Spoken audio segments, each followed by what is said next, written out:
اور حضرات محترم آپ کو یہ بھی پتہ چلا، لیکن افسوس آتا ہے بعض ایسے لوگوں پر جن کی سوچ بڑی گندی ہوتی ہے، بڑی سوچ گندی ہوتی ہے۔ تو جتنی کسی کے سوچیں ہیں، یعنی ہر بندے کی سوچ علیحدہ، عورت کی، مرد کی، جوان کی، بچے کی، بوڑھے کی مختلف سوچیں ہیں، لیکن ہر بندے نے یہ سوچ سمجھا ہے کہ جو میں سوچ رہا ہوں، جو میں کام کر رہا ہوں، وہ کام صحیح ہے۔ یہ بات غلط ہے۔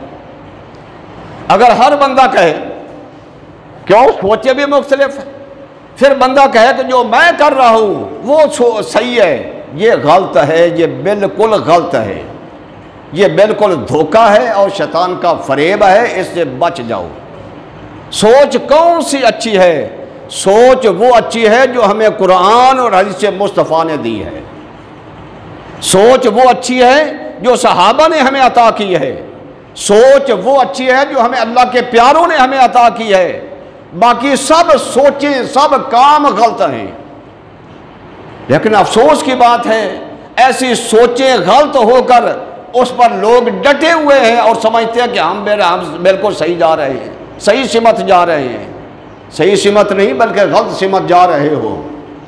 اور پھر ہمارے ملک کے اندر، ملک پاکستان کلمے پر بنا، لا الہ الا اللہ پر بنا، یہ ملک مسلمانوں کے لیے بنا، لیکن اس ملک کے اندر آج کیا کیا فتنے جو ہیں وہ برپا ہو رہے ہیں۔ حضور نے فرمایا قرب قیامت بہت فتنے آئیں گے، لگاتار فتنے۔ کتنے فتنے اس ملک کے اندر آ رہے ہیں، اور خدا جانے آئندہ بھی بڑے آئیں گے۔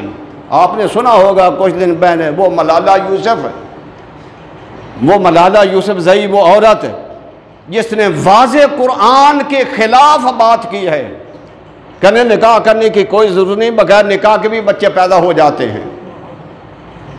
واضح قرآن کی آیت کے خلاف، لا تقربوا الزنا فإنه كان فاحشة وساء سبیلا، فرمایا، رب فرماتا زنا کے قریب مت جاؤ، یہ برا راستہ ہے، اس سے بچو، یہ قرآن کہہ رہا ہے۔ لیکن وہ واضح طور پر زنا کی دعوت دے رہی ہے عورتوں کو۔ لیکن افسوس ہمارے حکمرانوں پر، افسوس ہمارے لیڈروں پر، افسوس ان لوگوں پر جو ریاست مدینہ کا دعویٰ کر رہے ہیں، ان پر افسوس ہے۔ اس کو پکڑتے نہیں ہیں، اس کو سزا کیوں نہیں دیتے؟ جو واضح قرآن کے خلاف بات کر رہی ہے، آیت کے خلاف بات کر رہی ہے، عورتوں کو زنا کی دعوت دے رہی ہے، بغیر نکاح کے بھی بچے پیدا ہو سکتے ہیں، وہ یہ کہہ رہی ہے۔ کیسے یہ ریاست مدینہ کی رٹ لگائی ہوئی ہے؟ ریاست مدینہ کیسی ریاست مدینہ؟ یا ریاست مدینہ میں یہی چلتا ہے؟ افسوس۔